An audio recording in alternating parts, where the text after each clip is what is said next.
Shalom, shalom mes frères et sœurs. C'est pour nous un grand honneur et une joie immense qui nous anime ce matin. Je crois que peut-être vous allez nous suivre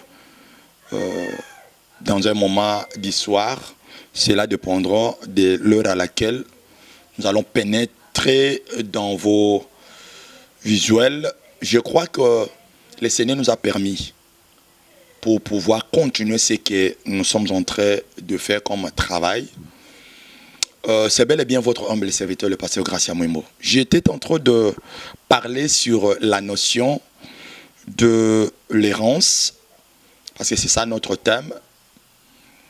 Et meilleur vœu d'ailleurs à tous. Nous bénissons et le vœu de nos cœurs et que le Seigneur cette année puisse vous accorder cette faveur du ciel et de la terre dans tous les domaines. Et parce que vous trouvez cette année en bonne santé, quoique il y a beaucoup de choses qui sont passées. Et ce que nous souhaitons, que vous puissiez garder la foi. Parce que notre enseignement va dans ce sens-là. C'est une alerte, comme un sentinelle. C'est pour avertir au peuple de Dieu qu'il faut faire attention parce que la foi est plus précieuse que tout. Que le Seigneur vous bénisse. Nous allons pouvoir continuer la suite de tout ce que nous sommes en train de dégager ce temps ici. Notre thème, c'est le pourquoi de l'errance au travers des Écritures. Le sous-thème est intitulé « Nommons un chef, un leader, un enseignement, tout un concept, retournons en Égypte ». Je prends aujourd'hui cette écriture que nous avons laissée. Nous n'avons pas beaucoup parlé sur ça, mais nous l'avons cité. C'est comme dit un prédicateur, pour ne pas être sous une dette, eh bien, nous avons cité une écriture pour ne pas le parler. Aujourd'hui, nous allons toucher cette écriture. Je suis dans le livre de Samuel, chapitre 20. Dans cette écriture, du premier verset, vous descendez même jusqu'à 10, vous verrez qu'il est écrit, il y avait un homme méchant, le contraire de tout ce qui est bon. C'est la méchanceté.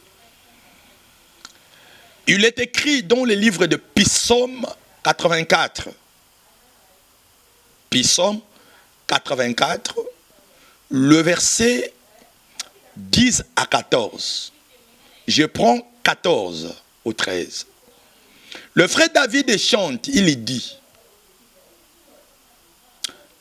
mieux vaut un jour dans tes parvis que 1000 ans ailleurs.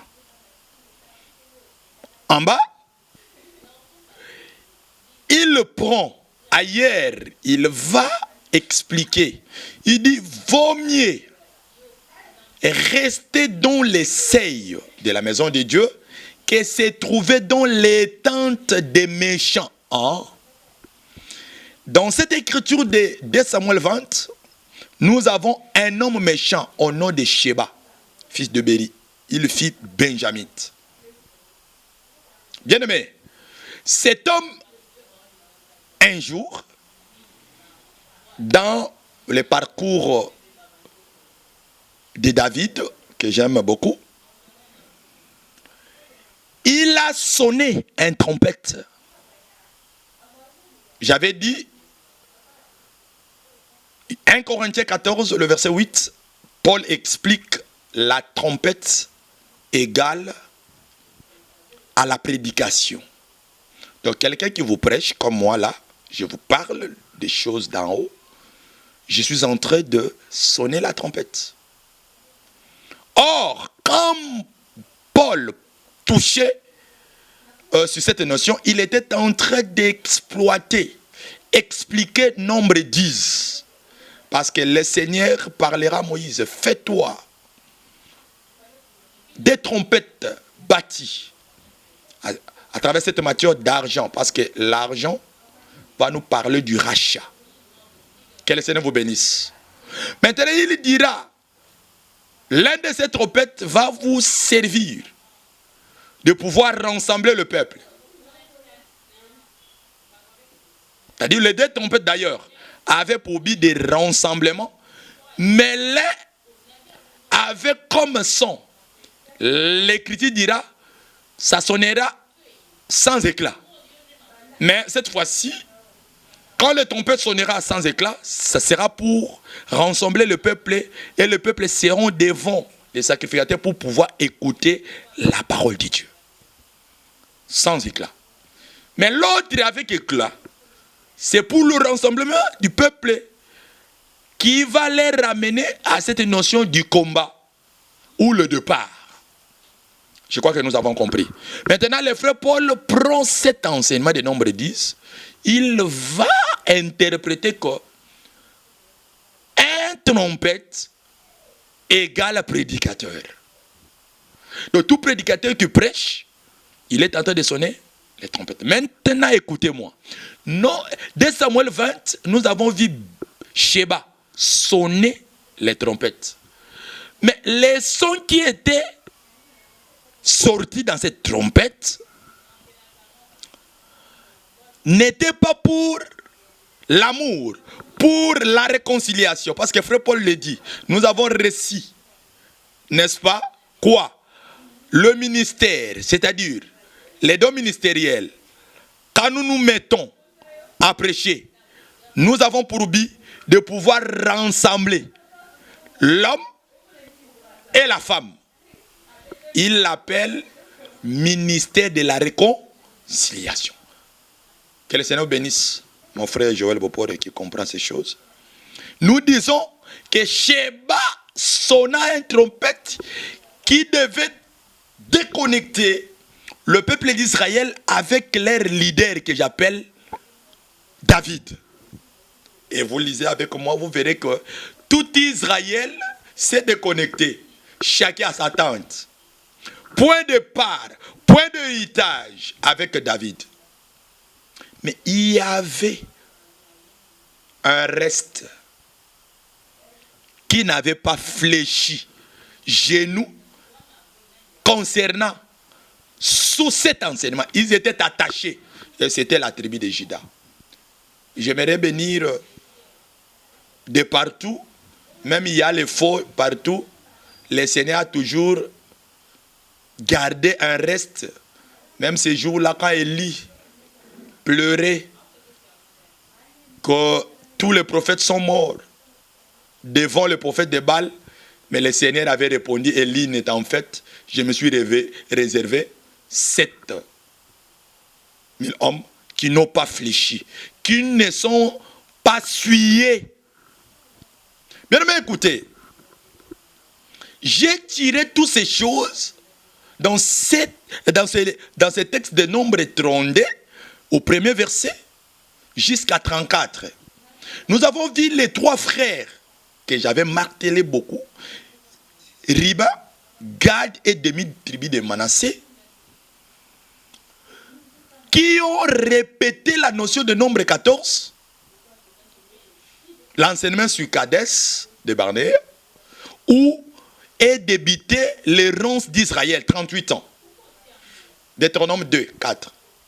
Ils ont fait 38 ans dans l'errance. Oh, l'errance veut dire marcher sans Dieu. Bien-aimé, or Israël est la répétition d'Adam. Quand je parle d'Adam, c'est que je suis en train de parler sur l'humanité tout entière. Adam, avant le péché, il vivait la grâce. C'est ça les 2 ans. Parce qu'Israël devait faire 2 ans avec Dieu sans problème. Mais au 2e année, le rang est venu. 40 moins 2, c'est 38. Ils ont passé 38 ans à l'errance. Je vais toucher Adam. Adam comme Israël. Adam était roi.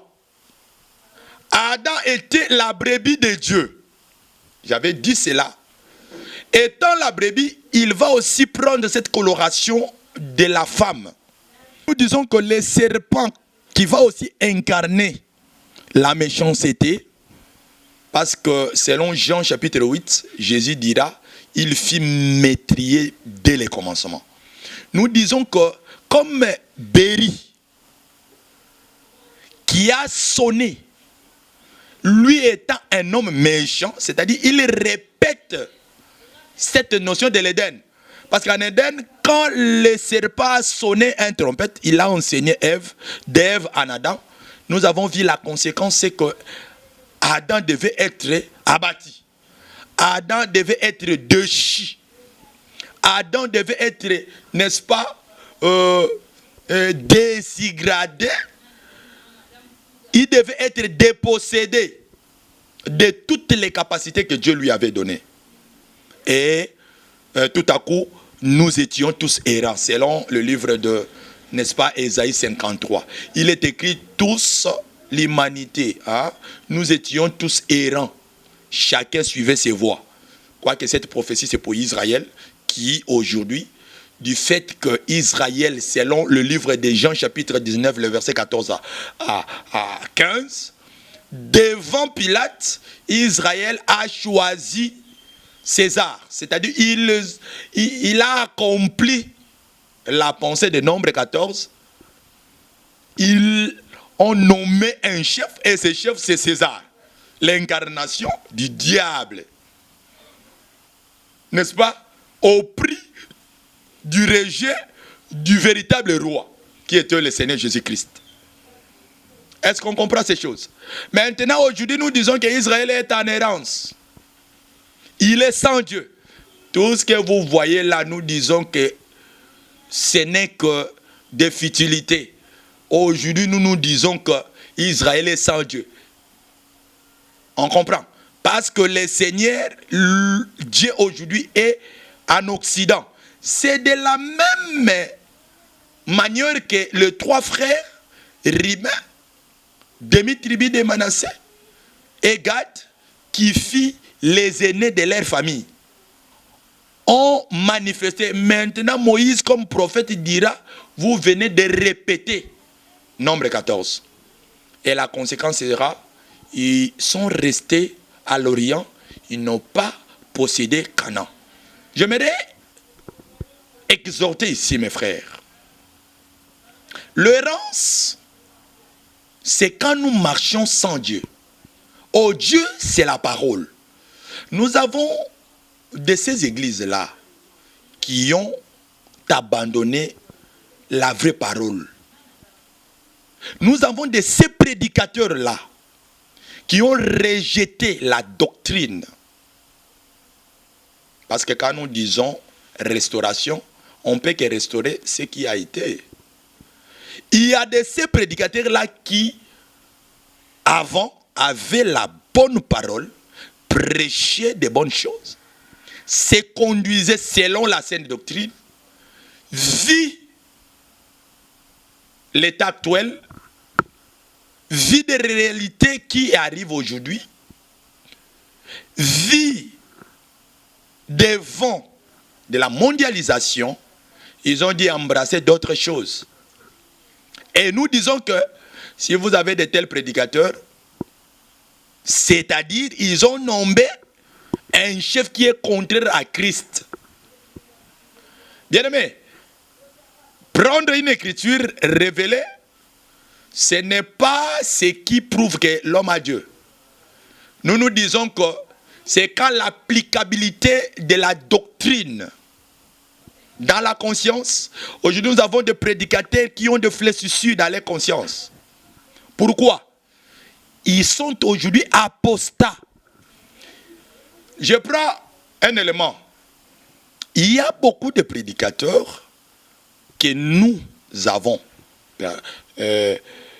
Personnellement, quand je dis nous, nous sommes plusieurs, nous avons admiré. Il y a de ceux-là que nous avons même trouvé comme modèle.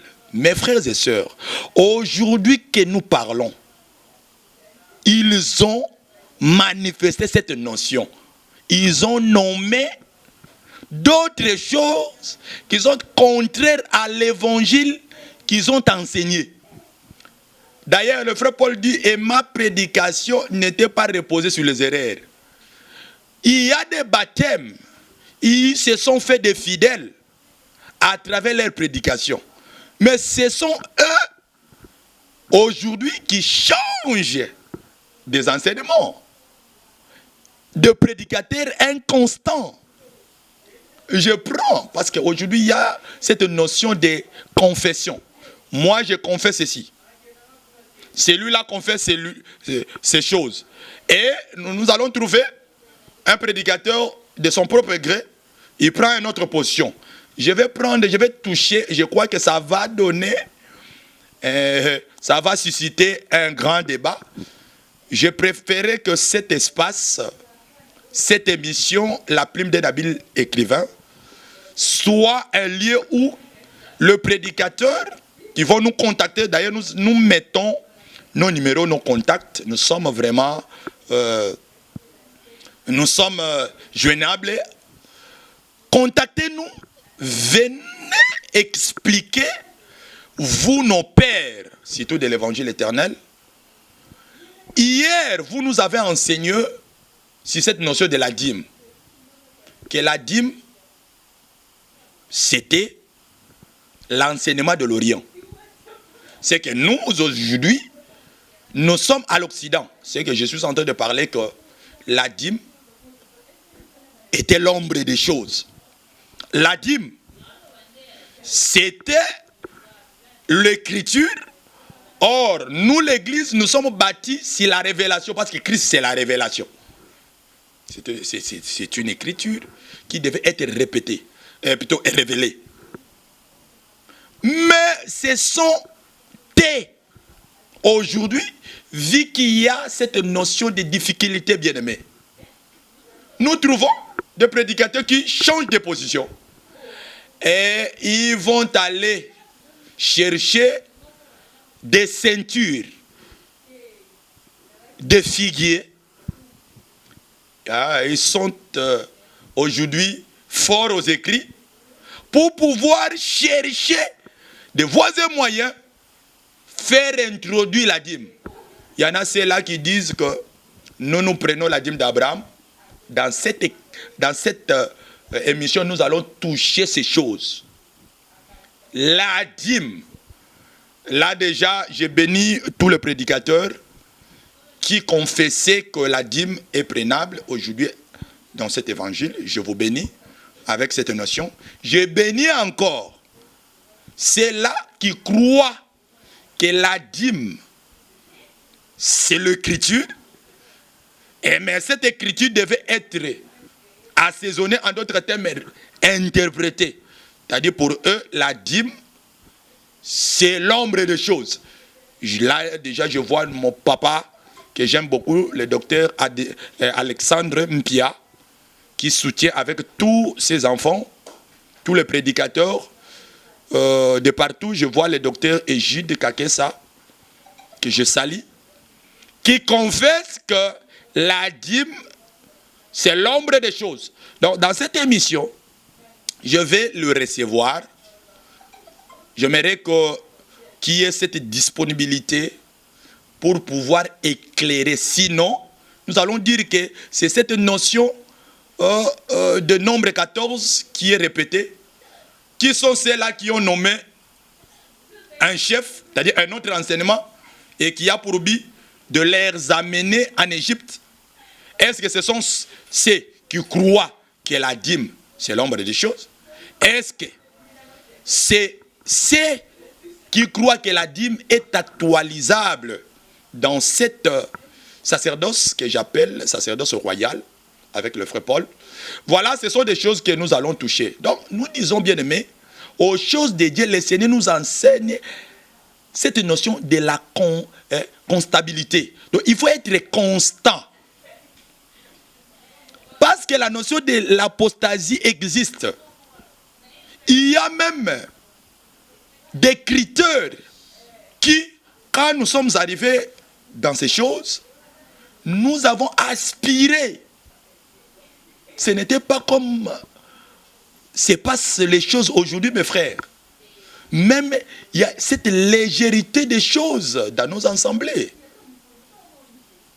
Imaginez des prédicateurs qui se font aujourd'hui comme des sauterelles. Mais quand vous sondez dedans, dans leurs enseignements, vous vérifiez la grâce en eux. Il y en a, c'est la même. Il n'y a même pas cette notion du ministère. Mais tous, dans un même lot. Que dirions-nous? Est-ce que de tels prédicateurs ne sont pas des Césars? Parce qu'Israël a compris que du fait qu'ils ont rejeté Jésus, ils devaient croire à César. Oh, César, c'est l'image, je dis bien, du serpent, de Satan. César, c'est la fausseté. César, c'est ce qu'Israël a manifesté. Et quand vous nommez, vous arrivez à nommer un leader qui est contraire de Moïse, ce leader a pour objectif de pouvoir vous retourner en Égypte. Et tout prédicateur qui n'est pas derrière l'enseignement des apôtres, écoutez-moi, mes frères éternels, vous qui nous suivez dans le monde, tout enseignement qui est contraire à l'enseignement des apôtres, c'est la répétition de Nombre 14. Et nous croyons que tout chemin ne mène pas à Rome, hein? Mais j'affirme que en réalité, César fit romain. Hein? C'est-à-dire qu'il y a des églises aujourd'hui, vous pouvez trouver quelque part les gens prier, citer Jésus, mais en réalité, leur chemin va les amener à Rome, Babylone la Grande. Mais nous, avec les apôtres des Écritures, les apôtres de la Bible, notre chemin c'est Cana. Au Cana ici, c'est le royaume des cieux. Voilà pourquoi nous disons que l'homme est égal à ceux qui l'écoutent. Quand vous écoutez mal une prédication, quand vous suivez des actes qui sont contraires, anti-bibliques, bien aimé, vous n'aurez aucune alternative si ce n'est qu'aller en enfer. Parce que dans le livre de Matthieu 13, 24 jusqu'à 33, 36, vous verrez que le Seigneur va nous enseigner. Il dira que c'est au semail que ce qui a été semé était appelé le blé. Hein? Mais quand les apôtres devaient avoir l'interprétation du blé, il est écrit que le blé c'est le fils du royaume. Donc aujourd'hui, c'est l'enseignement que nous écoutons. Mais au son du trompette, ou au jour de la fin, nous disons que l'homme sera égal à ceux qui l'écoutent. Je bénis mon bien-aimé, le docteur Yannick Moujiloua depuis Gabon, qui sera vraiment ravi de comprendre que nous venons de toucher, n'est-ce pas, l'animal sur ses cornes. Donc nous sommes en train de décrire ici que la foi, c'est ce qui est précieux. L'apostasie est placée aujourd'hui au milieu de l'église, mais les gens rêvent, les gens adorent Dagon sans le savoir. Où sont les trois frères de Daniel, Shadrach, Meshach et Abednego, qui ont compris que derrière les sonneurs, il y a un César que j'appelle les statues de Nebuchadnezzar. Parce que derrière chaque enseignement, il y a un esprit, mes frères. Vous allez imaginer avec moi et comprendre que la saine doctrine, l'évangile éternel est bafoué. Les gens sont aujourd'hui dans l'errance sans le savoir. Dans tous les niveaux. Je dis bien dans tous les niveaux. Il y a l'apostasie qui a pris.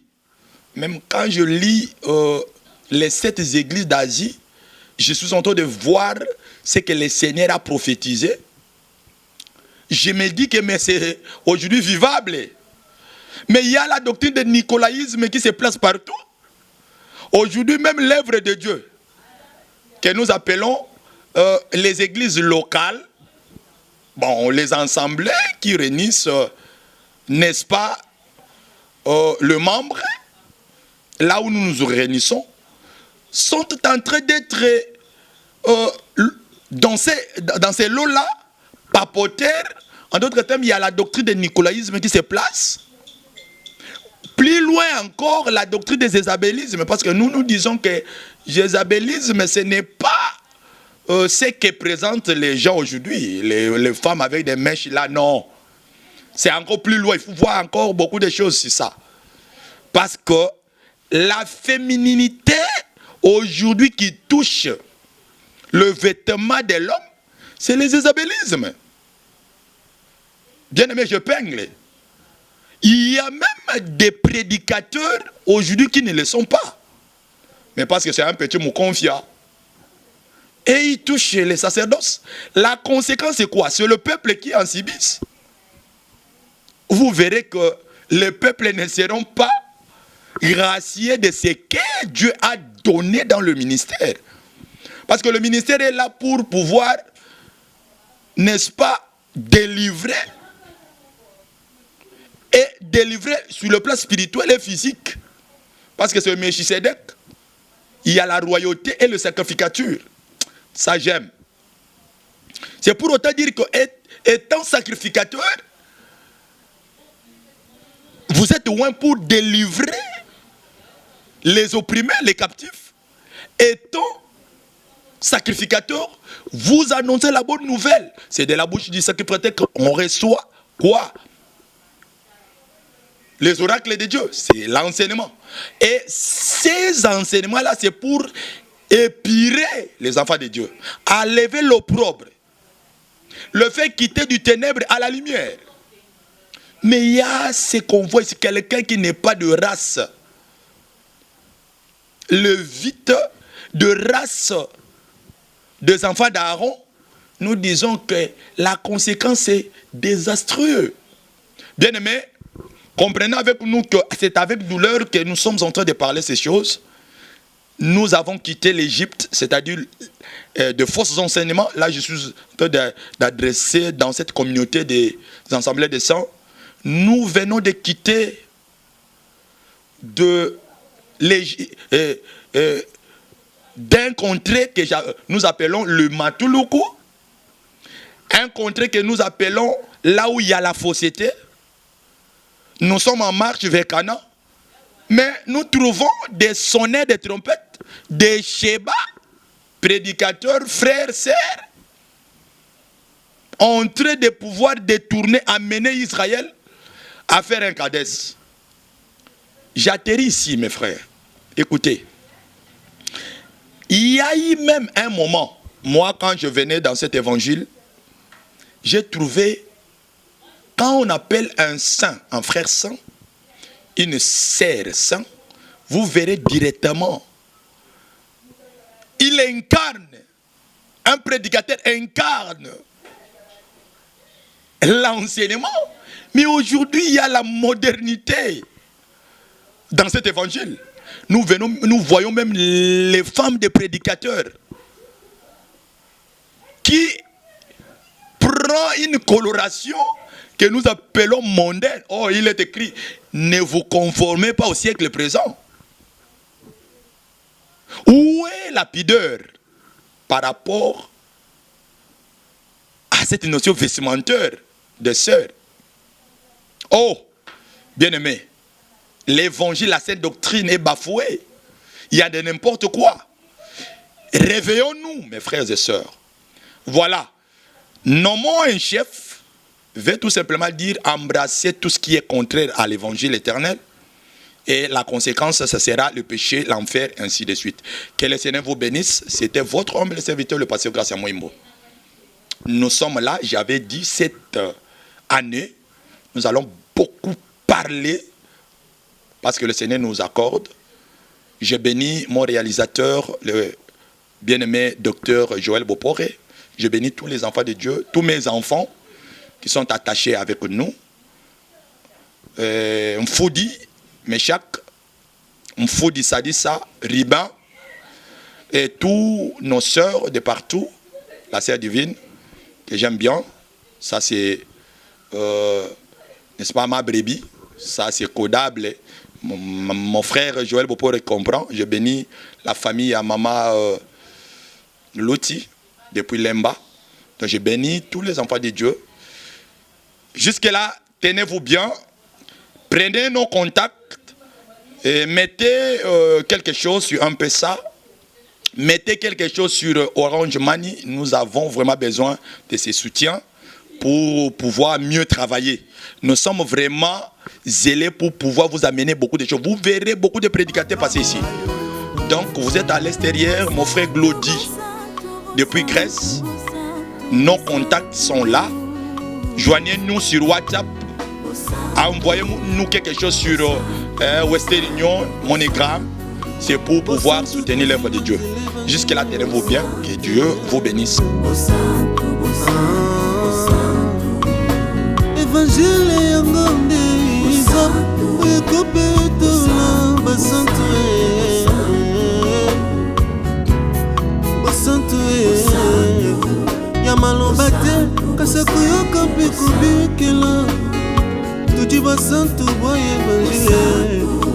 Évangile qui m'a yudena wakabiki sana